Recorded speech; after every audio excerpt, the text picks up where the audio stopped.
रतनपुर गांव में एक गरीब किसान रामू अपनी बीवी सरला के साथ रहता था। सुबह के वक्त मिट्टी के छोटे से घर में चूल्हा जल रहा था, जिस पर लोहे की कढ़ाई में थोड़ी सी सब्जी पक रही थी। अचानक दरवाजा खटखटाने की आवाज आती है। अरे इतनी सुबह सुबह कौन इतने जोर जोर से दरवाजा पीट रहा है? दरवाजा खोलते ही सेठ हरीलाल गुस्से में लाल पीला खड़ा था, जो कि बहुत लालची और चालबाज है। वह हर किसी से 2 गुना ब्याज वसूलता था। रामू, बहुत हो गया तेरा नाटक। मेरे पैसे कहाँ हैं? सेठ जी, कल ही तो मैंने आपको पूरी रकम दे दी थी और पूरा हिसाब पक्का कर दिया था, और मैंने आपके पुराने पैसे भी कब के लौटा दिए हैं। देरी की वजह से तेरा ब्याज बढ़ गया है। अब वो उधार तुझे 5 गुना ब्याज के साथ लौटाना होगा। 5 गुना? सेठ जी, यह तो अन्याय है। मैंने मेहनत करके ब्याज सहित पूरे पैसे चुका दिए हैं। मैं गरीब आदमी इतना भारी ब्याज कैसे दे सकता हूँ? ज्यादा जुबान मत चला। अगर पैसा नहीं दिया ना, तो तेरे घर का ताला तोड़कर बर्तन कपड़ा सब उठा ले जाऊंगा। तेरी बैलगाड़ी भी बेच दूंगा। सेठ जी, गरीब का खून चूस कर आपको क्या मिलेगा? हमारे साथ ऐसा मत करिए। इतना ज्यादा ब्याज मैं नहीं दे पाऊंगा। पैसे तो तुझे देने ही पड़ेंगे। देख लूंगा मैं तुझे। याद रखना, रामू हीरालाल से पंगा लेना आसान नहीं है। सेठ रामू को धमकाते हुए चला जाता है, लेकिन जाते जाते अपने नौकर से कहता है, इस गरीब भिखारी की इतनी मजाल, मुझे ना बोलकर इसने गलती कर दी। इसे तो सबक सिखाना पड़ेगा, ताकि गांव में बाकी गरीब भी डर में रहे। आप बताइए, ये जिंदगी कब बदलेगी? रोज रोज 2 वक्त की रोटी के लिए जूझना पड़ता है। कभी मन करता है घर की टूटी छत ठीक करवा दूं, तो कभी सोचती हूँ कि हमारे पास भी अच्छे कपड़े हों, लेकिन लगता है किस्मत ने हमें बस तंगी ही दी है। मुझे पता है तुम्हें तकलीफ है, पर मैं क्या करूं? खेत छोटे हैं, बारिश वक्त पर नहीं होती, ऊपर से कर्ज का बोझ भी सर पर है। मैं दिन रात मेहनत करूं, तब हमारे हिस्से में यही नमक रोटी आती है। मेहनत, हाँ, मेहनत तो आप करते हैं, लेकिन भगवान हमारी सुनता ही कहाँ है। लगता है जैसे भाग्य ने हमें इस गरीबी में ही सड़ने के लिए भेजा है। सरला ने आह भरी और चुपचाप सब्जी पकाने लगी। कमरे में सन्नाटा था। रामू ने मन ही मन ठान लिया, आज खेत में चाहे जान निकल जाए, पर घर लौटकर कुछ ऐसा लाऊंगा जिससे सरला के चेहरे पर मुस्कान आ जाए। रामू को नहीं पता था कि आज का दिन उसकी जिंदगी की सबसे बड़ी कहानी की शुरुआत करने वाला है। सुबह के वक्त रामू खेत जाने के लिए घर से निकल रहा है। सुबह की हल्की हल्की धूप खेतों पर पड़ रही थी। सरला के मन में आज कुछ हलचल सी चल रही थी। रामू रोज गांव के बीच से होकर जाने वाला रास्ता मंदिर के पास से गुजरता था। रामू रोज इसी रास्ते से जाता था, क्योंकि यही सबसे छोटा और आसान रास्ता था। मंदिर में उस वक्त बस पुजारी ही थे जो सफाई कर रहे थे। प्रणाम पंडित जी, कैसे हैं आप? तबीयत ठीक है ना आपकी? हाँ बेटा, सब अच्छा है। भगवान का आशीर्वाद तुझ पर हमेशा बना रहे। पुजारी से बात करके रामू अपने खेत की तरफ निकल जाता है। उसी शाम गांव का सबसे अमीर सेठ हरीलाल अपने नौकर के साथ बैठा था। वह बहुत लालची और चालाक था। उसके मन में एक खतरनाक योजना पनप रही थी। सेठ हरीलाल अपने बड़े से घर में खाट पर बैठा पान चबा रहा था। पास में उसका नौकर कालू खड़ा था। अरे कालू, सुन, मंदिर के गहनों को देखकर मेरा जी ललचा गया है। कल रात मंदिर में जो सोने चांदी के गहने हैं ना, वो मेरे घर में होने चाहिए। गांव वाले मेरी इज्जत करते हैं, लेकिन पैसा और बढ़ाना है मुझे। सेठ जी, पर यह तो पाप का काम होगा। भगवान के घर से गहने चुराना अच्छा नहीं लगेगा। अरे मूर्ख, भगवान को क्या जरूरत है गहनों की? उनका क्या होगा इनसे? असली भगवान तो पैसा है, और पैसा इंसान के हाथ में अच्छा लगता है। बस यही तो मजा है। चोरी हम करेंगे और इल्जाम किसी और पर लगेगा। पता है किस पर? उस गरीब रामू पर। आज उसकी और उसकी बीवी की जुबान बहुत ज्यादा ही चल रही थी। रामू, वो तो रोज मंदिर के पास से ही अपने खेत के लिए जाता है ना। हाँ, हम इसी बात का फायदा उठाएंगे। सबको लगेगा कि उसी ने चोरी की। गांव वाले पहले ही उसे तिरछी नजरों से देखते हैं। बस आज रात ही हम अपना काम कर देंगे और सुबह हंगामा हो जाएगा। तू बस यह याद रख, कोई गलती नहीं होनी चाहिए। आधी रात को हम मंदिर में घुसेंगे, गहने उठाएंगे और अपने गोदाम में छुपा देंगे। सुबह मैं खुद शोर मचाऊंगा और रामू का नाम लूंगा। कालू डरते डरते सिर हिलाता है और अपने सेठ की बात मान लेता है। रात का समय था। गांव में हर तरफ सन्नाटा था। बस कहीं कहीं कुत्तों के भौंकने की आवाज आ रही थी। उस रात सेठ लालच में अंधा हो जाता है और इस घिनौनी साजिश को अंजाम देता है। अपने नौकर से मंदिर में चोरी करवाता है। पास ही अंधेरे में एक काली बिल्ली वहां से गुजर जाती है, जैसे वो इस पाप की गवाही दे रही हो।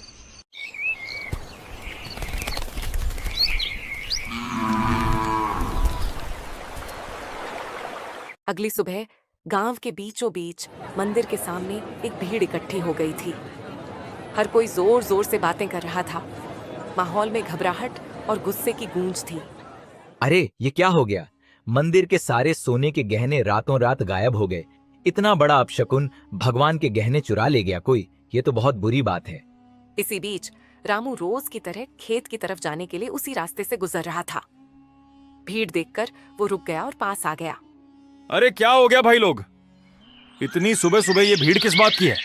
अरे रामू, तूने सुना नहीं? मंदिर में चोरी हो गई। भगवान के सारे गहने कोई उठा ले गया। रामू ये सुनकर चौंक जाता है। भीड़ में खड़ा सेठ, जो असल में चोरी किया था, वह बहुत मासूम बन रहा था। पंडित जी, आप बताइए, कल रात तक तो गहने मंदिर में थे, फिर अचानक कौन ले गया? आप बताइए पंडित जी, क्या आपने मंदिर के आसपास किसी को आते जाते देखा है? आपको किसी पर शक है क्या? अरे मैंने देखा है रामू, रोज मंदिर के रास्ते से आना जाना करता है। सेठ जी, कल तक तो सब कुछ ठीक ठाक था। मंदिर के पास से तो कई लोग गुजरते हैं, लेकिन रोज सुबह सुबह खेत की तरफ जाने के लिए रामू इधर से निकलता है। मगर रामू ऐसा काम करेगा, मुझे नहीं लगता। अरे पंडित जी, जमाना खराब है। आदमी की नीयत कब बदल जाए क्या पता। और वैसे भी जिसने किया है वो मुंह से कभी मानेगा नहीं। मैंने अपनी आंखों से देखा है। रात को जब मैं खेत की तरफ जा रहा था। ये क्या कह रहे हो आप लोग? मैंने कोई चोरी नहीं की है। इतना बड़ा पाप मुझ पर मत डालो। अरे भगवान से डरिए आप लोग। हमने कुछ नहीं किया। हम गरीब जरूर हैं, लेकिन चोर नहीं। मेरे पति जितना ईमानदार इंसान इस पूरे गांव में कोई नहीं है। ऐसा मत कहिए, वरना भगवान आप लोगों को कभी माफ नहीं करेगा। रामू और उसकी बीवी ने बहुत समझाने की कोशिश करी, लेकिन भीड़ मानने को तैयार नहीं थी। सब रामू को ही चोर मान बैठे। रामू और सरला की आंखों में आंसू आ गए, लेकिन भीड़ में कोई उनकी सुनने को तैयार नहीं था। गांव वालों, अब तो सब साफ है। मंदिर के गहने चुराने वाला यही रामू है, और ऐसे आदमी को हमारे गांव में रहने का कोई हक नहीं। चोरी करने वाले की एक ही सजा है, गांव से बाहर निकाल देना। हाँ, अगर इसने मंदिर में चोरी की है तो यह तो भगवान का भी अपराधी हुआ। इसे यहीं रहने देंगे तो कल हमारे घरों से भी चीजें गायब हो जाएंगी। अरे आप सब क्यों नहीं समझते? मैं निर्दोष हूं। मैंने कोई चोरी नहीं की। मैं तो रोज के जैसे अपने खेत जा रहा था। मुझ पर इतना बड़ा इल्जाम मत डालिए। भीड़ में जोर जोर से आवाजें गूंजने लगी। निकालो इसे, निकालो इसे गांव से। भीड़ में हलचल मच गई। लोग एक दूसरे से कान्हा फूंसी करने लगे। रामू और सरला की आंखों में आंसू भर आए। उन्होंने कई बार सफाई देने की कोशिश की, लेकिन किसी ने उनकी नहीं सुनी। सबने मिलकर उन्हें गांव के बाहर निकाल दिया। रामू और सरला मजबूर होकर गांव छोड़कर चले गए। रामू और सरला रोते रोते गांव छोड़ चुके थे। गांव के बाहर एक सुनसान जगह पर टूटी फूटी झाड़ियों और खंटीली झाड़ियों के बीच एक पुरानी पड़ी झोपड़ी मिली। मजबूरी में वही उनका नया घर बन गया। सुनिए जी, यह जगह कितनी सुनसान है। ना पास में कोई इंसान, यहाँ आस-पास की झोपड़ियों में कोई रहता भी नहीं है। न खाने को कुछ है। अब हम क्या करेंगे? क्या करें सरला? जब अपना गांव ही हमें ठुकरा दे तो कहीं और सहारा ढूंढना पड़ता है। यही हमारी तकदीर है।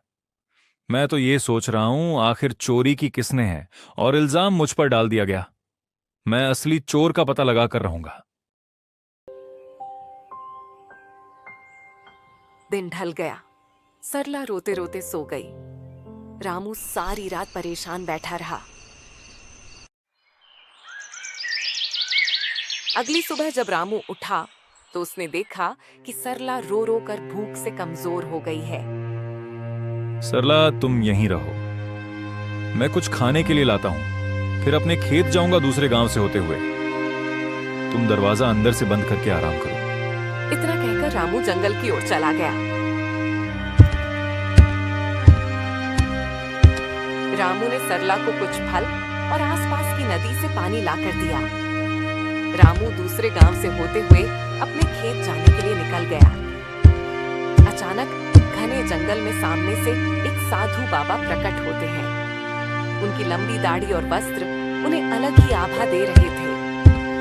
रामू उनके पास गया। बेटा, तू कौन है?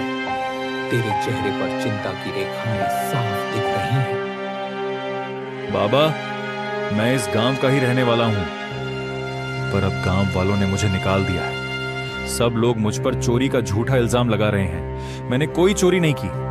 रामू रोते रोते साधु बाबा को पूरी कहानी बताता है। सेठ का कर्ज, गांव वालों का इल्जाम और मंदिर से चोरी की घटना। बेटा, तेरी आंखों में छल नहीं है। तू सच्चा और साफ दिल का इंसान है। तेरी पीड़ा मैं समझ सकता हूं। यह दुनिया अक्सर गरीब पर झूठा इल्जाम लगा देती है, पर चिंता मत कर, भगवान न्याय करते हैं। असली चोर जल्द ही सामने आएगा। यह मेरा आशीर्वाद है। पर बाबा कैसे? सब मुझे ही दोषी मान रहे हैं। गांव छोड़कर मैं और मेरी पत्नी यहां भूखे प्यासे पड़े हैं। कोई मेरी बात मानने को तैयार नहीं है। मैं कैसे साबित करूं मैं निर्दोष हूं? इस जंगल में एक श्रापित जानवर रहता है। उसने अपनी आंखों से असली चोर को देखा है। वही तुझे सच तक पहुंचने में मदद करेगा। पर ध्यान रहे, उस जानवर को ढूंढना आसान नहीं है। उसके पास जाना होगा, उसका विश्वास जीतना होगा, तभी वह तेरी मदद करेगा। श्रापित जानवर बाबा, वह कौन है? मैं उसे कैसे ढूंढूं? यहां जंगल में तो बहुत से जानवर हैं। वह एक श्रापित काली बिल्ली है। सच ये है कि उसकी आंखों ने वह दृश्य देखा है जो किसी और ने नहीं देखा। जा बेटा, उस जानवर को ढूंढ और उससे मदद मांग। वो बिल्ली तेरी जिंदगी बदल देगी। भगवान तेरा साथ देंगे। जा बेटा, सत्य की शक्ति तेरे साथ है। साधु बाबा रामू को आशीर्वाद देकर अचानक गायब हो गए। रामू तुरंत ही बाबा के बताए अनुसार उस बिल्ली को ढूंढने के लिए निकल गया। जंगल का सन्नाटा, पत्तों की सरसराहट। रामू थका हारा, भूखा प्यासा, उम्मीद के सहारे इधर उधर भटक रहा था। उसने पूरा जंगल छान मारा, पर उसे वो काली बिल्ली कहीं नहीं मिली। दिन ढलने को आया। रामू अब निराश होकर अपनी झोपड़ी की तरफ जा रहा था। अचानक तभी उसकी नजर एक काली बिल्ली पर पड़ी। बिल्ली की चमकती आंखें दो अंगारों जैसी दिखाई दे रही थीं। ओ बिल्ली रानी, क्या तुम वही हो जिसके बारे में साधु बाबा ने कहा था? क्या तुमने उस रात देखा था? असली चोर कौन है? मां बिल्ली, क्या तुम मेरी मदद करोगी? मुझ पर झूठा इल्जाम लगाकर गांव से निकाल दिया गया है। क्या तुम सच जानती हो? मुझे बता दो, असली चोर कौन है? बिल्ली उसकी आंखों में देखती है। रामू का साफ दिल और अच्छी नीयत देखकर जैसे उसे सब समझ आ गया हो। अचानक बिल्ली की आंखों से एक अजीब सी चमक निकलती है और वह इंसानी आवाज में बोल उठती है। रामू, तुम्हारे साथ बहुत बड़ा अन्याय हुआ है। मंदिर के गहने तुमने नहीं चुराए। असली चोर तुम्हारे गांव का सेठ और उसका नौकर है, दोनों ने मिलकर मंदिर से गहने चुराए और चोरी का इल्जाम तुम्हारे सिर पर चढ़ा दिया ताकि कोई शक ना करे। सेठ जानता था कि तुम गरीब हो, तुम्हारे पास कोई सबूत नहीं होगा, इसीलिए उसने चालाकी से तुम्हें बलि का बकरा बना दिया। क्या गांव का सेठ वही जो सबसे धर्म और दान की बातें करता है, और उसका नौकर भी तो यही सच्चाई है? गांव वालों ने मेरी ईमानदारी पर शक किया और असली अपराधी चैन से सो रहा है। मां बिल्ली, अब मैं क्या करूं? यह सच गांव वालों तक कैसे पहुंचाऊं? समय आने दो रामू, सच को कोई दबा नहीं सकता। मैं तुम्हारी मदद करूंगी। तुम मुझे कल गांव लेकर चलो, मैं वहां जाकर सबको सच्चाई बताऊंगी और तुम्हें निर्दोष साबित करूंगी। रामू को बिल्ली की बातें सुनकर राहत मिलती है। वह घर जाकर सरला को पूरी बात बताता है। अगली सुबह रामू और सरला बिल्ली को लेकर गांव जाते हैं और सबको बुलाते हैं। गांव वालों, आप सबने मुझे चोर बोलकर गांव से निकाल दिया था, पर असली चोर अभी भी गांव में ही बैठा है। आज मेरे पास एक गवाह है जो मुझे निर्दोष साबित करेगा। गांव वालों सुनो, असली चोर रामू नहीं है। मैंने अपनी आंखों से देखा है। मंदिर के गहने सेठ और उसके नौकर ने मिलकर चुराए हैं। अगर तुम्हें यकीन नहीं होता तो सेठ के घर जाकर देखो, मंदिर के गहने वहीं मिलेंगे। अरे ये बिल्ली बोल कैसे रही है? चलो हम जाकर देखते हैं सेठ के घर गहने हैं या नहीं। वैसे भी सेठ ही हमें हमेशा धोखा देता रहा है। बिल्ली को बोलता देख सब चौंक जाते हैं और गांव के कुछ लोग सेठ के घर जाते हैं। उनको गहने सेठ के घर में मिल जाते हैं। अब पूरे गांव में बातें होने लगी, सेठ चोर है, सेठ चोर है। सब बोलने लगे। सेठ ने चालाकी से अपने नौकर को इशारा करा और सारा इल्जाम नौकर पर डाल दिया। अरे नहीं नहीं, मैं चोर नहीं हूँ, ये सब मेरे नौकर की करतूत है, उसने ही चोरी की है। मैं तो खुद हैरान हूँ। झूठ मत बोलिए सेठ जी, आप सबसे ब्याज में 4 गुना पैसे वसूलते हो, अब चोरी भी करवा रहे हो।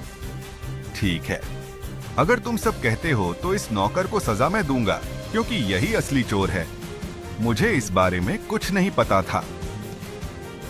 सेठ ने पूरे गहने वापस मंदिर में रखवा दिए। अब गांव में उसकी कोई इज्जत नहीं करता है।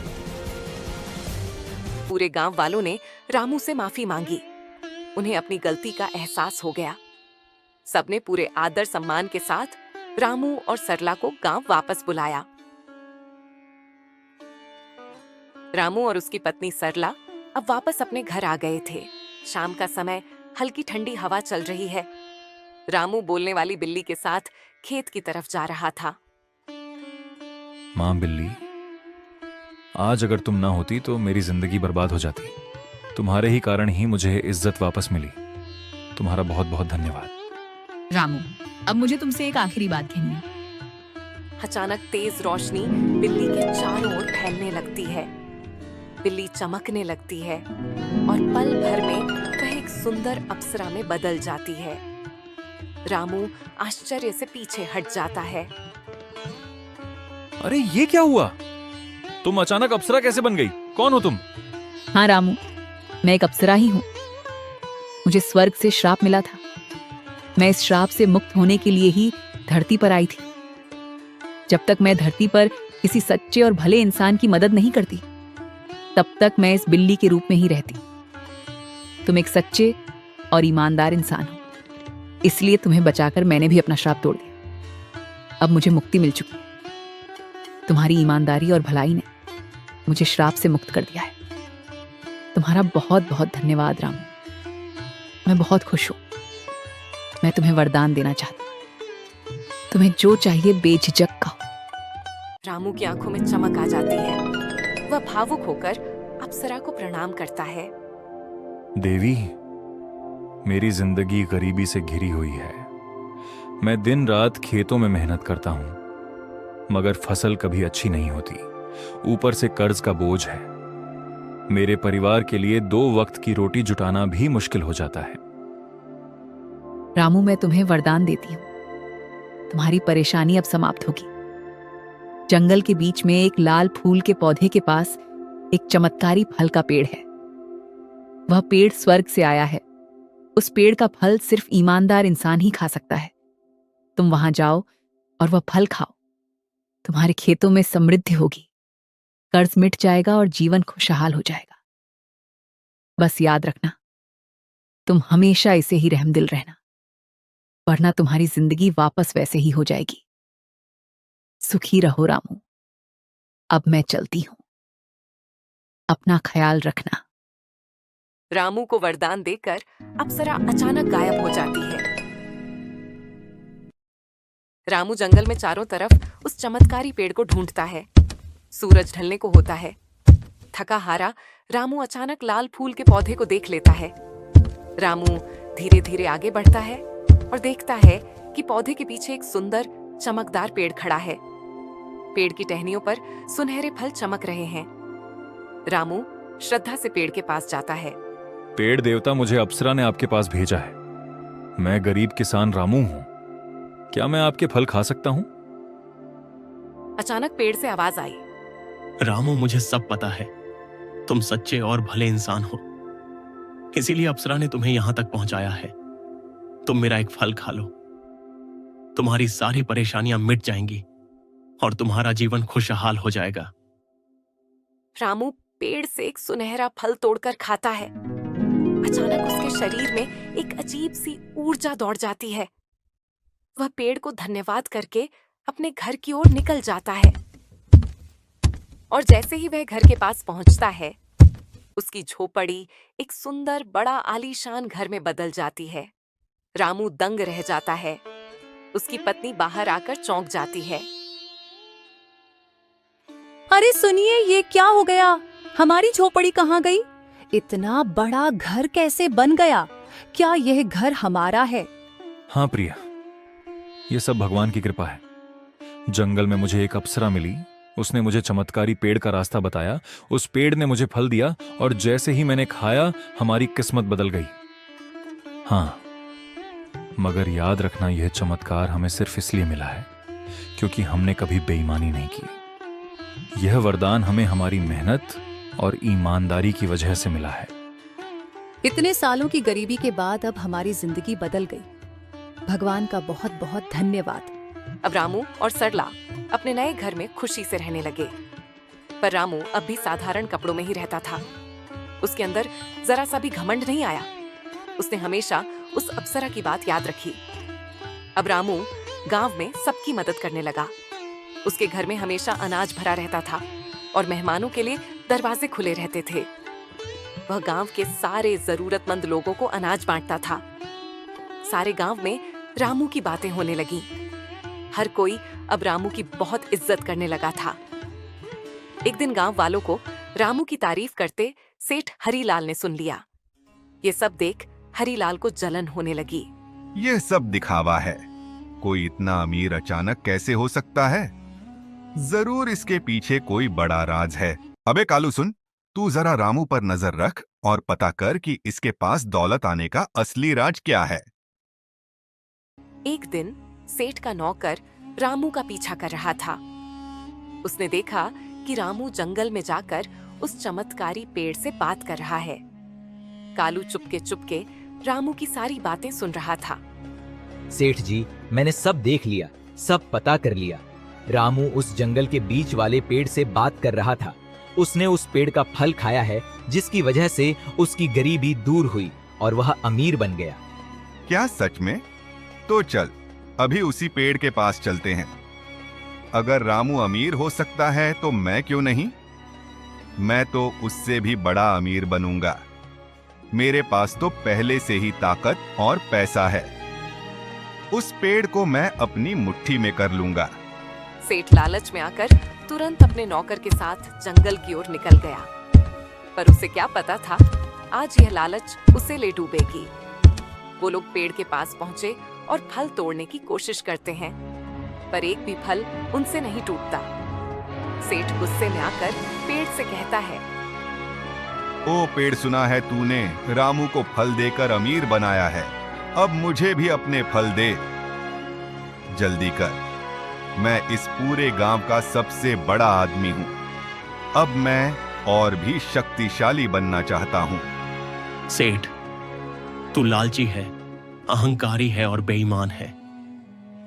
मैं अपना फल सिर्फ उसी को देता हूं जिसके दिल में दूसरों के लिए करुणा हो, जो ईमानदार हो और सच्चा हो। तेरे दिल में सिर्फ लालच और घमंड है, इसलिए तुझे कभी यह फल नहीं मिलेगा। क्या कहा? तू मुझे फल नहीं देगा? अरे मूर्ख पेड़, अगर तू मुझे फल नहीं देगा तो मैं तुझे जड़ से काट दूंगा। तेरे जैसे 1000 पेड़ मैं खरीद सकता हूं मैं। अब तू देख, तुझे काटकर मैं तेरे सारे फल ले लूंगा। अबे कालू, कुल्हाड़ी उठा और इसे काट डाल। गांव जाकर उस रामू को भी आज मैं खत्म कर दूंगा। कालू भाग कर जाता है और कुल्हाड़ी लेकर आता है। सेठ पेड़ को अपने पैर से मारने लगता है और उसका नौकर कुल्हाड़ी से पेड़ काटने की कोशिश करता है, लेकिन कुल्हाड़ी लगते ही चिंगारियों में निकलती है। अचानक आसमान से बिजली गिरने लगी और तेज हवा चलने लगी। तुम दोनों को अपने लालच और पाप का फल अब यही मिलेगा। तुम्हें दूसरों की मेहनत और भलाई से जलन थी, अब तुम्हें इसका परिणाम भुगतना होगा। अचानक पेड़ से एक चिंगारी निकलती है। सेठ और उसका नौकर वहीं जलकर राख हो जाते हैं। सच्चाई और ईमानदारी की राह चाहे कितनी भी कठिन क्यों ना हो, अंत में जीत हमेशा अच्छाई की ही होती है। लालच और बेईमानी इंसान को कभी सुख नहीं दे सकते। भगवान भी उसी का साथ देते हैं जिसका दिल साफ हो और जो दूसरों की मदद करता है। इसीलिए हमें हमेशा नेक रास्ते पर चलना चाहिए।